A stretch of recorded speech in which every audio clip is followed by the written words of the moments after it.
In 2007 and 2008, I was privileged to go to the African nation of Ethiopia with a small group of folks who were trying to work with a clean water initiative for a city on the outskirts of the capital city of Addis Ababa that was really impoverished. It was third world conditions. There was no clean plumbing in this village. There was no clean water. There was no plumbing. They weren't hooked up to the electrical grid. The people that lived there worked on subsistence farming because they didn't have irrigation, which meant if the summer rains failed, they didn't eat. And so we were trying to figure out how to bring clean water both in drinking and for irrigation. And we had people in our group that lived and worked in this area who knew the languages. And so we went in there. And right before we were about to go, we got news that the summer rains had indeed failed, and that the farmers had no reasonable hope to expect that there would be a crop. And so we had a little bit of money left over in our budget. We had about $3,800, which isn't a lot, but we figured we were going to take that money and try to buy as much food as we could to provide emergency food relief for this village to help them through this tough time, until we could get the irrigation wells up, because it takes time to dig and to find the aquifers and all that jazz. So we went to town and we went to buy as much food as we could, the staples like rice and flour and beans, and to deliver it to this village. The problem was, because of the drought, inflation meant our money to just not go very far, not nearly as far as we hoped. There wasn't as much food as we thought we could buy, so we bought everything, but it cost a lot more than we thought. And so we went to this village knowing we probably didn't have enough food, not for everybody. So what do? The village elders said, well, give it to us and we'll engage in beneficial selection. We're the elders of the village. We know how to distribute it. We know the families. So just kind of put it here. So we're with this big truck and we're unloading these 40 and 80-pound bags of flour and rice. And we're taking them to this hut where the elders will distribute them later. As I'm walking by one of these huts, this little girl, probably 3, comes out with a bowl. And she sits down on the front stoop of her little hut and looks at me and makes a motion to her mouth, as if to say, will you please feed me? Do you have food? Can I have some? And we knew we didn't really have enough. Not for everybody. Not for the whole year. I was traveling with a photojournalist, a buddy of mine named Scott Stebner. Scott probably took 10,000 photos on this trip, but this was the one that haunted us both.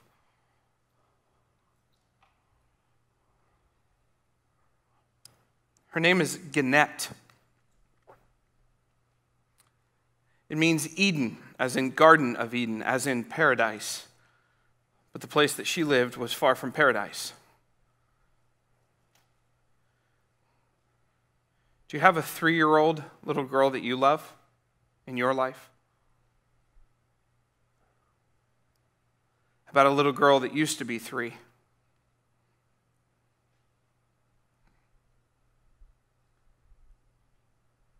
there anything you wouldn't do to make sure they had enough?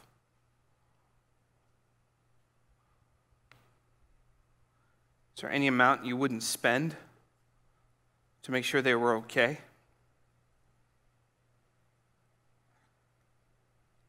My wife was pregnant at the time. She would later give birth to our first daughter, a little girl. Went back to our lodge, this little motel that we were staying in, and that night I was just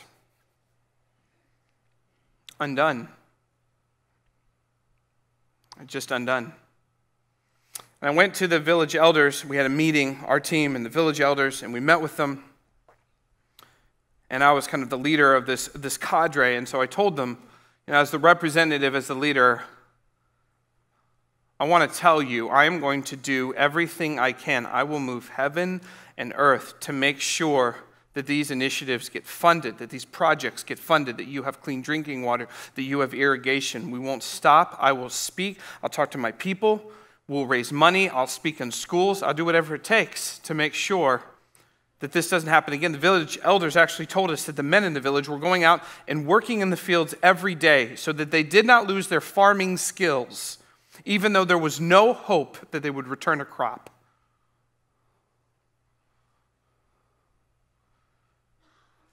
I said, I'm going to do anything and everything I can to make sure that this stops. I'll do everything I can. And the village elder asked a question to me, and it was asked through the translator, my buddy who was our guide, who was from this region, who spoke the language.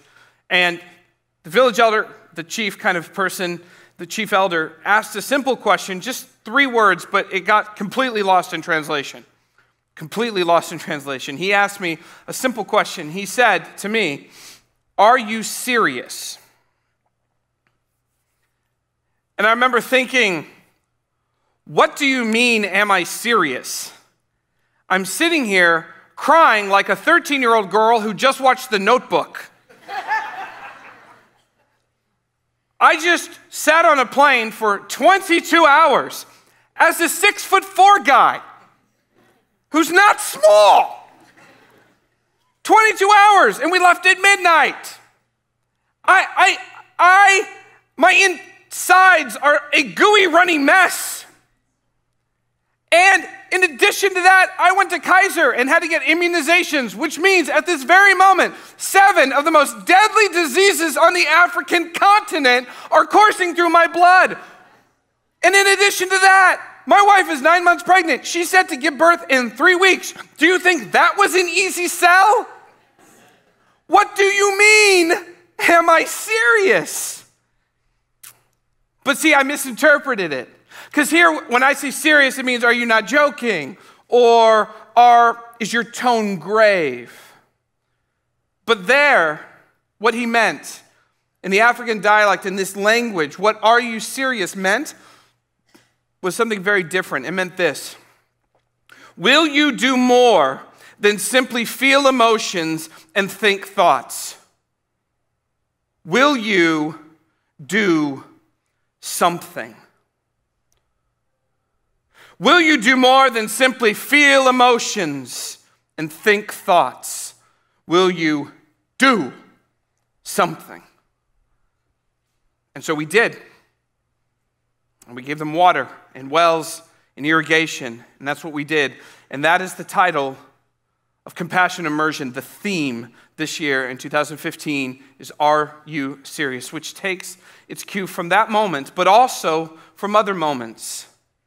Another example of Are You Serious is this jovial vernacular where people say, are you serious? As in, I cannot believe what is done. And I'm going to share with you the work that has been done because of this small community of faith This local expression of the body of Christ that has been faithful and generous. And I want to share with you, these books that are on your chairs that you can take with you are filled with stories of the work that has been done because of the generosity of this small church, of this group.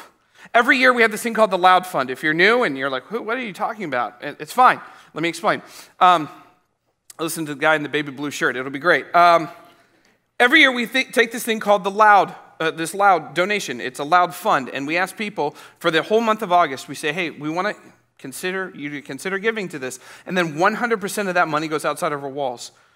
Now, I want to show you what you did last year, what this church did. This is the number. We, the people of WestGate, we donated $1.34 million, 100% which went outside of our walls. This is a number that is equal to 24% of WestGate's general operating budget. That is an astonishing number. I think it's time for some clapping. That's an amazing number. Now, that number 24%, some of you are like, well, wait, because Steve's, our lead pastor's whole vision and mission is that we want to get that number up to a number that is equal to 50% of WestGate's general operating budget. That's our goal. Now this year, that number, now you've seen that number in years past, right? And that number sometimes is 36 or 44, that kind of thing. This year, that number is 24%. Now the actual dollar amount that we gave away is pretty consistent, but that number dropped pretty drastically from the 24%. It's lower than normal because this year, our operating budget went up a lot because we had the unprecedented opportunity to add a second campus at South Hills. So our operating budget went way up, and so the amount of money we gave away is about the same, but that operating budget number went up, and so as that number goes up, you know what has to happen, right?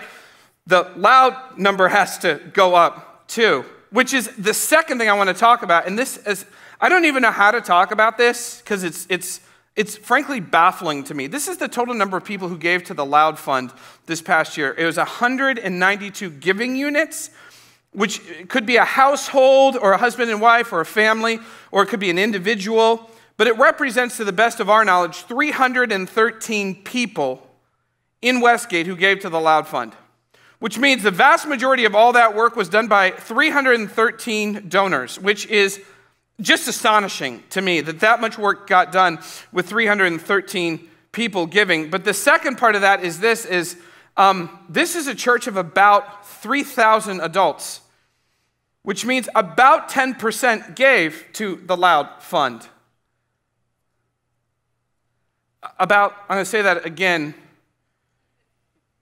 About 10% of the adult population gave to the Loud Fund. Now, I'm under no illusions. I don't think that number should be at 100%. There are people sitting and listening to me who are hearing my voice at the theater in South Hills where you don't know us. You should not give. You don't know. How do you know? You don't know us yet. You don't trust us. That's fine. There's some people, if you were to give, it would be financially irresponsible because your own house isn't in order. It would harm you or those that you love. That being said, right? So we know that. But 10%? Doesn't that number seem, don't you think we can do better? And I'm not talking dollar amounts, right? Jesus talks about this all the time. This is not about giving more money. Like, I would just like to see that number of giving units go up. I'd like to see it double. I'd like to see it double. And it's not about the dollar amounts raised, because really this isn't even about money. There's a story where Jesus tells a story about this old woman who gives like 2 pennies and this Pharisee who gives a whole bunch of money. And Jesus is like, that old woman who gave 2 pennies actually gave more money than that guy. And all the religious leaders are like, what, do you go to Jerusalem public schools? Was that Common Core? That's terrible math. And Jesus is like, nah, the math in heaven is different.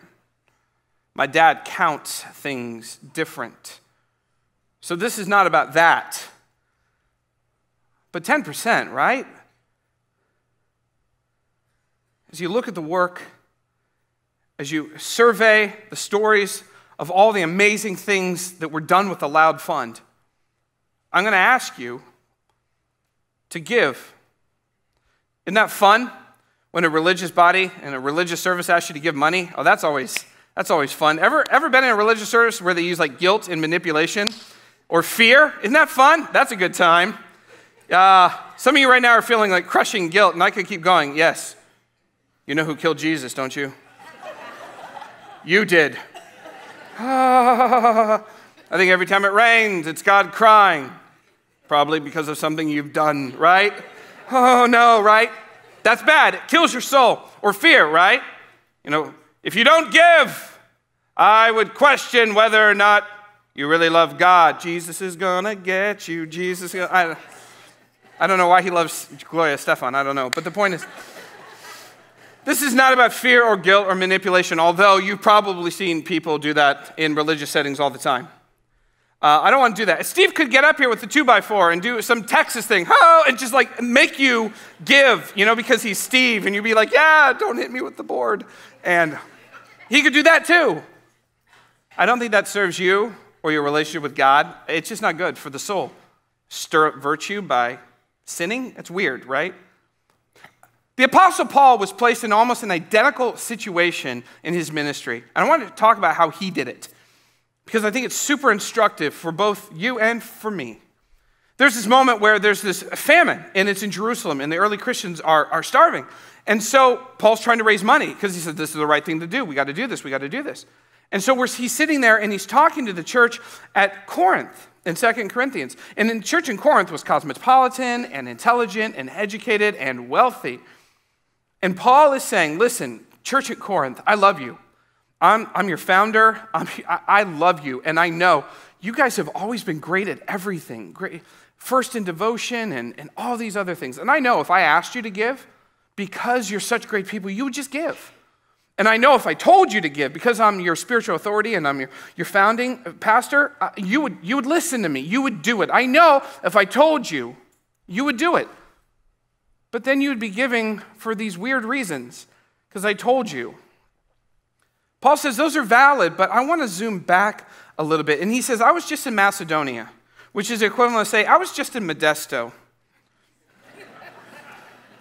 And they don't have what you have, because it's Modesto. But they started giving. And they gave so much, I was like, this is incredible. I don't understand what's happening. And they kept giving. I was like, you guys sure about this? And they gave until they bled. And he said, I was astonished by their generosity.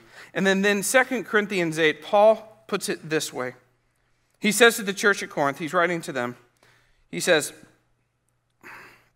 but since you excel in everything, in faith and speech and knowledge and complete earnestness, and in the love we've kindled in you, see that you also excel in this grace of giving. I'm not commanding you, but I want to test the sincerity of your love by comparing it with the earnestness of others. And then this is key. For you know the grace of our Lord Jesus Christ, that though he was rich, yet for your sake he became poor, so that you, through his poverty, might become rich. Paul is saying, you know what the key, the motivation I want you to have is I want you to sit, I want you to think, I want you to meditate, I want you to ponder exactly how poor Christ became and what he gave up, how he left heaven, and what he did for us, what he did for you. Sit, think, reflect with God about all that he has done for your benefit, how much he sacrificed for you. And then, after you've spent time thinking and praying and really reflecting with God, respond in earnestness and honesty, just between you and God. Paul is saying this isn't even about money. This is about you and God. This is your relationship with God. This has nothing to do about all that other stuff. And it's not even about the amount. It's just about you and God. There are some of you, we're going to ask all of us to do the same thing. Sit and meditate. Sit and think about how far Christ went. And then, out of that response, some of you, you can't give. That is fine. God knows. Don't put false guilt on. This is between you and God. Don't put false guilt on. You've got financial burdens and you've got stuff going on. We get it. God gets it. So don't put that false guilt on. But some of us, I think we can do better than 10%. And imagine if we did. Imagine the explosion of ministry that could happen. For some of you, just by simply giving up a Starbucks once a week, that's like $200 a year. I calculated it. And I shared that info with my wife. Don't tell her I said that, all right? She's not here. Some of y'all addicted. I mean, it doesn't seem like a lot, but it's a lot. It's a lot. So we're going to ask you to pray and really think. Think about Jesus. Think about Christ, what he gave. And then this month, people are going to be asking you, would you please consider giving aloud? You can turn in your pledge card at any time, but really think and pray about this. Really sit with your spouse, with your friends, alone, and just sit and think.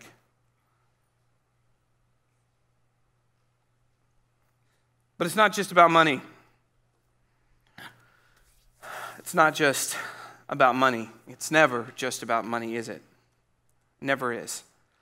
I want to talk about some trends. Now, compassion, my expression is mostly through amplifying what Kayvon and his team is doing in the global way. I get to be a loud mouthpiece, but I'm in charge of the local expression in this body and in this community. One of the things, I want to talk a little bit about trends here, about what we're kind of seeing. Now, before we get into that trend, I want to talk about impact. Now, the Christian lineage of faith and the testimony of the early church and the early Christians is built on one powerful idea, and it's this, that the most powerful transformative force that has ever entered into the world is the incarnational personal presence of Christ. We have a slide for this. The Christian lineage of faith and the testimony is the most powerful No, go back.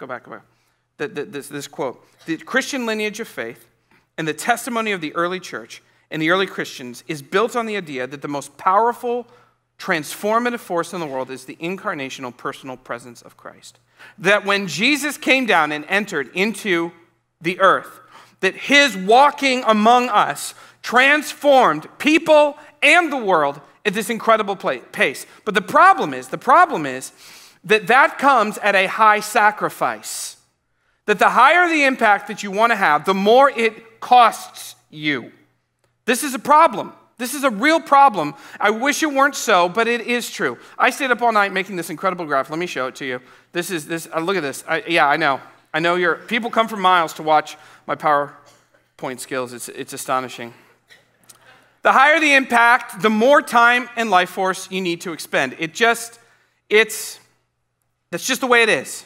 Now, here's kind of what we're kind of seeing here. The first idea is money. That's the first box. And if you give money, and that's super important, it makes an impact, but you cannot solve all the world's problems with money, right? We know this. There are some problems and some brokenness that no amount of dollars can fix. Secondly, the second kind of next level is projects. Now, we've done this for years called Beautiful Day, an amazing galvanizing activity where we all come together and serve on one weekend, both in the fall and in the spring. It's astonishing. It's amazing. And it's really great. And a lot of people participate. But again, there's only so much you can do in a 48-hour period with 6,000 man hours and about $90,000 of actual dollars. As amazing as that is, there's only so much that you can do, right? You can't change systems in one weekend, no matter how much money or time you have. And so, the final level of impact, which is incredibly impactful, is that face-to-face, one-on-one thing. It's when you pour out your life for the benefit of somebody else. Again, this is a high cost, but it's an incredible impact, right? Think about the most influential teacher you had.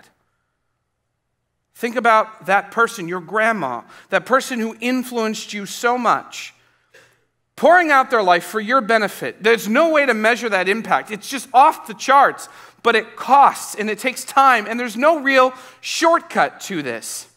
Now, here's where we kind of map with WestGate in terms of local compassion. This is kind of what we see. We have this amazing cluster of people that give, about 1,800 giving units, which is a huge number, and we're very happy about that. Very grateful, and it's amazingly generous, and it's an amazing number. And we've got about 1,200 people that do these projects with Beautiful Day. Again, an astonishing a number for a local church. It's really great. But you see how it just kind of stops? It doesn't keep going up. The clusters, each dot represents about 10 people. We'd like to see a whole cluster up there too. But how do we do that? How do we do that? Well, it's not through projects. It's not simply through giving money, because it's not enough to go to a church that does great projects. I don't think it's enough to go to a church that gives away $1.34 million either. I think God's call on my life and on your life is much, much higher. So what does that mean? Are you asking me to do more? Have you seen my calendar? Do you know how busy I am? What are you talking about? How could I possibly do more? Let me explain how I think this might look by doing the only thing I know how to do, which is tell a story about my own life and what God has done in me. Let me explain this. A while ago, I was a youth pastor, and I had a huge youth group, and we're sitting around, and there's all these kids, and they're running around, and I had this family in my youth group that I really loved, and they were amazing. And the oldest daughter had just graduated from high school, and so she was one of our youth leaders in the youth group. The youngest daughter was a freshman in high school, and she was an amazing singer, and she was on the worship team, and she was one of my favorites. She was awesome, and so I knew. But they had a middle brother who was a senior in high school, and he was totally disengaged from church, from everything. And the mom, who was a single mom, who was struggling and just doing her best, and she was really trying hard. One day she comes to me in the church, and she's got, just tears in her eyes, and she's like, I need help. And I'm like, oh man, what's going on? And she said, I've got a real problem. My son, Miguel, is a senior in high school, and he is failing senior English. And if he does not pass, he will not graduate, and he's got an F. Do you know anybody who could help him? Do you know anybody who could be a tutor who could help him with senior English? Can you point me in the right direction? Now, here is what this woman did not know. I had come to California in 2001 with Teach for America to teach senior English. In addition to that, I had taught in an underperforming, under-resourced school that was filled with Latino males who were completely disengaged from school. This was kind of my thing. I did that for 7 years. So when she's asking for that, it's like, do you know any extroverted, really loud, kind of obnoxious joke tellers that are loud and white from Ohio who love 90s hip-hop and basketball? Do you know anybody? Oh, that's actually my description on my driver's license. I mean, you could not found a more perfect thing. And I was like, no, I have no idea. I have no idea how to help you. I don't know. I'll ask around. What am I going to do? It was as if God himself were up there looking at me, in front of me, saying, hey, hey, hey. All right, I get it. So I said, yeah, I guess I have to. I mean, this is like a perfect mission. So every Friday, after school, I'd pick up Miguel, with the permission of his mom, from Santa Teresa High School. We'd drive to my office. We'd go into the conference room, big whiteboard, and we'd start working. We'd start working on all sorts of stuff. We'd work on essays, like literary response essays and personal essays and creative writing essays. And then I would help him, and I would write scripts for him about how to go in, approach his English teacher, and engage her and gain her sympathy. You know, it's like, no, puppy dog eyes. You got to be nice. She's got to like you. All right, I'll be the teacher. You role play. Let's go. You're Miguel. All right, no, I don't want to help you. You know, I'd write scripts. I had to ask for assignments, and pretty soon his grades started climbing, and he had a D, and he's like, woohoo! And I'm like, yeah, don't throw yourself a party yet, you know? And then he gets a C minus, he's like, I'm passing, we're done. I'm like, no, I don't trust you. And then he gets a C, and it's not C, he's like, we're done, right? And I'm like, no, you have more in you, just do it, you know? And so we go, and he starts climbing, and he gets a B minus, and then a B, and he's got a solid B. I mean, he climbed to a solid B, and he's got this final. And the final was coming up, it was worth 25% of his grade, and it was on the novel Their Eyes Were Watching God, which is a very difficult novel filled with dialect, and so we started tearing it apart. Chapter by chapter, we tore it apart. He knew every character. He knew every plot line. He knew every important quote. He knew every bit of symbolism and every theme and every motif. I mean, he knew everything. He knew it all, and I'm sitting there like the week before the test, and I'm like quizzing him, and he's killing, and I'm just like, You know this. You know this novel. You're ready. Go in peace, my son, you know? He was ready. So the day of the test, I'm actually leaving on vacation. My wife and I are on the plane. We're like on the tarmac, but that's probably against FAA regulations. So for the purpose of this story, we were in the airport, and my phone rings, and it's Miguel. I'm like, Miguel, man, how'd it go? And he said, I overslept. I missed the test, and she's not going to give me a makeup.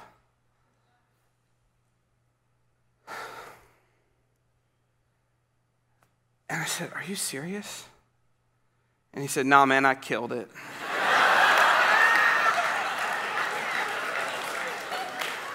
I was like, I'm going to kill you.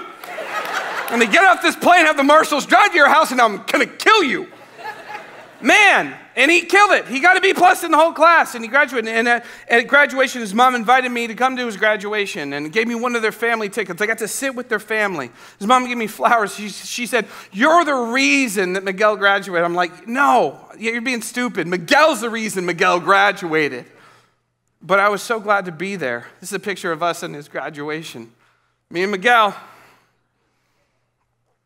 I remember driving away from that graduation from San Jose State, where Santa Teresa High School graduated that year. I remember driving away from San Jose State, and I had this feeling well up in me. I just spent months every Friday with this kid. I mean, I gave a lot, but somehow I felt like I was the one who got more.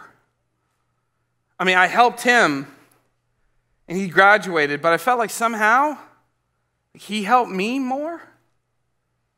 And this feeling just welled up inside of me. I knew, because I read the Bible, that God had a grand redemptive story that he is writing. He's trying to put this broken and fragmented world back together with his people. I knew that, but I had no idea that I could play a role, that he wrote specifically for me. That's what it felt like. It was as if God was saying, I can use you, kid. You specifically. And this feeling welled up. It was like happy, but also like tears. Just like a bubble. And it was amazing. And here's the sad part. And the part that really affects me is that there are so many people sitting in this room who don't believe that you could help a Miguel because you don't believe that you've got unique skills, talents, and ability that are of use to anyone, that could really, truly help someone. And this is a travesty.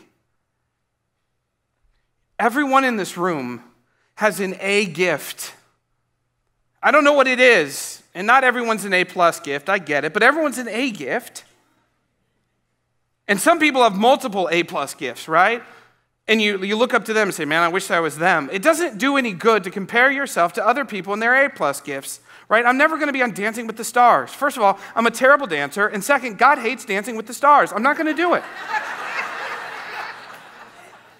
But I got things that I can do, and you have things that you can do. Here's a good key to figure out what are the things that you can do. All right, number one, somebody pays you to do it. If you get paid to do something, that must mean you're pretty good at it. Number two, you really love it. You just really, really love it. You love to do it. It just comes easy, natural. You could do it forever. And number three, that you have a lot of experience doing it. Now, it's possible that you could love something you're terrible at, American Idol auditions, but the point is, for most people, that's where it is. I work on a staff that is eclectic and multi-talented, and there are times when I look at my fellow coworkers and say, if I tried to do that, it would take me 2 months and it would be terrible. It would suck. I can't believe how fast you are at that. I can't believe how easy that comes to you. You know that feeling with other people, but do you know that you are that person too? You have gifts, talents, and abilities, just things that you do. I have a buddy, he's an entrepreneur, and he is really good at business. And I was talking to him on the phone, and I said, man, I'm telling you, this is important to me. And he said, you know, I'm going to be honest with you. For most of my life, I was kind of believed this story that God couldn't use my business gifts for his kingdom. I had to go over here in the secular world, like make money and maybe funnel it to the church. That's all I was left with. It's a tragedy. Worse, that's a lie. That's a lie from the pit of hell. It is not true. You have gifts, talents, and abilities that can help somebody. How do you go about finding that? By asking God. By standing before God in his throne room, which we have access to because of what Jesus did, and just say, God, here I am. I don't know who I can serve. I don't know who's my Miguel. We should make that a t-shirt. Who's your Miguel? That'd be a weird t-shirt. Is that racist? No. It's a story and day. Never mind. Somebody should make that t-shirt. That'd be great. Oh, where were we? Throne room of God. That's right. There we are. Asking God, here I am. Here I am. Could you send a Miguel my way? And how do you know if it's your Miguel? You'll know, right? If that woman, that single mom had come to me and said, hey, can you fix my car? I would have been like, nope. I'll get you a mechanic. If she would have been like, hey, can you repair my roof? I'd be like, no. You don't want me on your roof, first of all. Second of all, I meant because I don't know how to repair a roof. What were you laughing at? Kind of offended. I'm working on it. I know because I'm not good at those things. I have no skill or acumen at them. But hey, can you help teach my disenfranchised Latino male 18-year-old son senior English to help him graduate? What? Yeah, I actually can do that. You know. You know because you sought God and said, God, would you present me with an opportunity? Now here's the thing. Some of you are like, yeah, that sounds good, but I don't want to. That sounds like a lot of work. That sounds like that might disrupt my life. Great. Because some of you know, although you don't want to, you want to, and that counts. My buddy Jake Kim, he's on staff here. He was telling me a story about his buddy who planted a church in Portland, Oregon, and, as opposed to Portland somewhere else. Anyway. And they had a prayer meeting every Wednesday for 6 months. The only prayer they prayed was this. They got together, and this was their only prayer for 6 months. It was this: God, we hate Portland. We hate the prices of the houses. We hate the weather in the winter. The people are super weird. But we know you love it. We know you love this city, and you want to do something in it. Would you change our hearts? 6 months. That counts. So maybe your prayer is simply, God, I don't want to. Maybe you feel like you can't give anything. My buddy Liz Diddy, who we filmed Digging Deeper, which is kind of a podcast we do every single week to go deeper into the sermons. Liz was telling me a story about a friend of hers who had her third kid. And once you have 3 kids, you know, well, you're pretty much drowning, and that's just the way it is. But her kid had some health issues, and then she had some health issues, so she wasn't going anywhere. So she felt useless. Like, what am I going to do for God? I can't do anything for God. I'm completely overwhelmed. So she said, you know what I'm going to do? She prayed and prayed and prayed. And finally, she's like, you know what I'm going to do? Once a week, I'm going to invite somebody into my house. And there's only one criteria. They have to be at least as, if not more, miserable than I am. And we're just going to talk, and I'm going to be like, sweetie, it's going to get better. It's going to get better. We're going to get through this together. She had a hospitality ministry when she couldn't even leave the house. Do what you can with what you have, where you are. Discipleship is simply asking the question, what would Jesus do if he were me with my life? My life, my kids, my house, my job, my career, my family, all of that. What would Jesus do? How would he act? What would he do? So here's what we're going to do. We're going to start an initiative. Not a program, it's an initiative. We're going to call it Serve52. Serve52. Launches today. Now, every year we do a spring beautiful day and a fall beautiful day. Here's what we're going to do. We are going to cancel the fall beautiful day because we're going to put all of our eggs in this basket. Beautiful day is still going to happen in April 16th and 17th. We're super excited about it. By the way, if you've got great ideas, there's a little thing on the back of your bulletin. Email me. We'd love to hear from you if you've got great ideas for beautiful day projects. It's going to happen on April 16th and 17th. Beautiful day is when we all come together and galvanize to do a beautiful thing, right? But this is different. This is not about us coming together.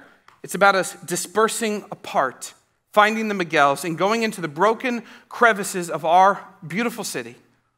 It's not about us coming together. It's about us coming apart. Serve52, here's what we want to do. In the next 52 weeks, we want to collect 52 stories like the Miguel thing, which means you got 1 year.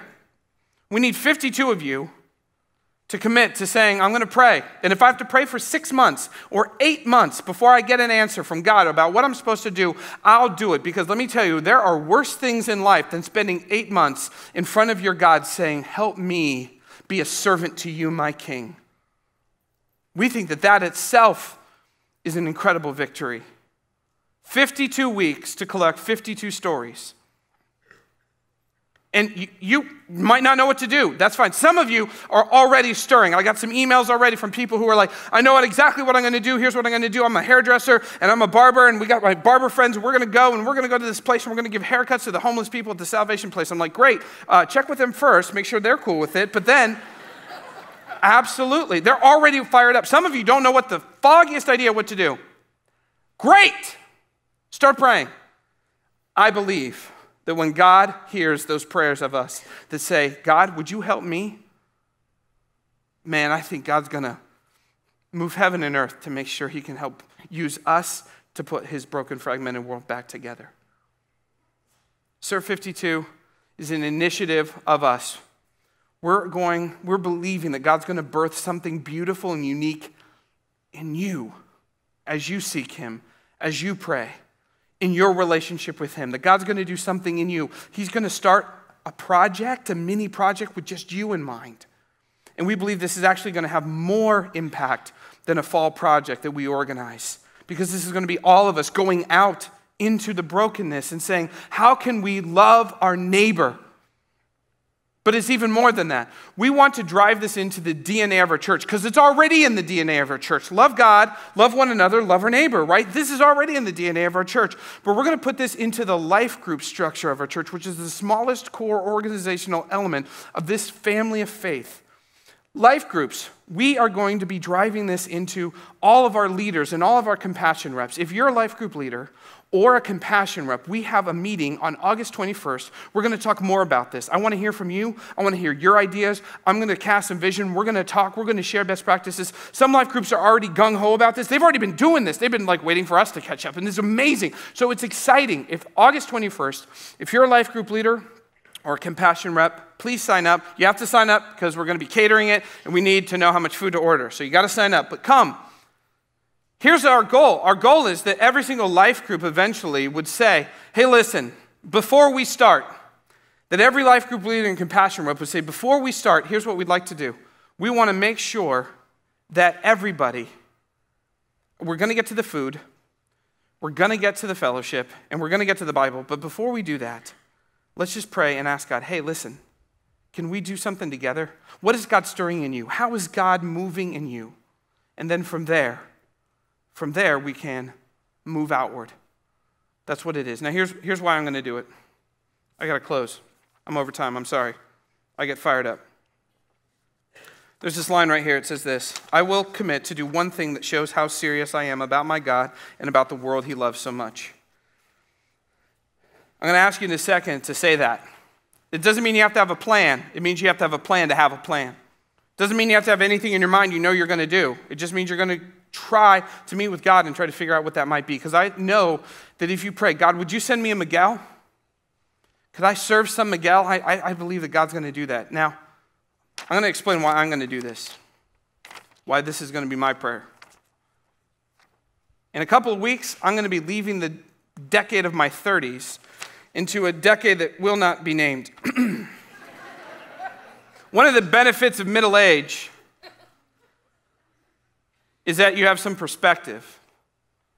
And I have nearly 40 years to look back and say, God has been incredibly faithful to me. When I was faithless, he was there. Before I even knew about him, he knew about me. He has been so faithful, and I did not deserve it. God has been so serious about me, and I want to show him how serious I am about him. So if that's you, we're going to ask you to just repeat after me. If you want to do this, I'm going to ask you to repeat after me. If you don't want to do this, but you want it, That counts. Repeat after me. But we need 52 folks, at least, to do this. We're believing that God's going to do great things. God's going to change some Miguel's lives. He's going to change our life in the process as we meet with God to seek this. If you're serious about this, would you just repeat after me? Say, I will commit to do one thing that shows how serious I am about my God and about the world He loves so much. May it be so. Let's pray.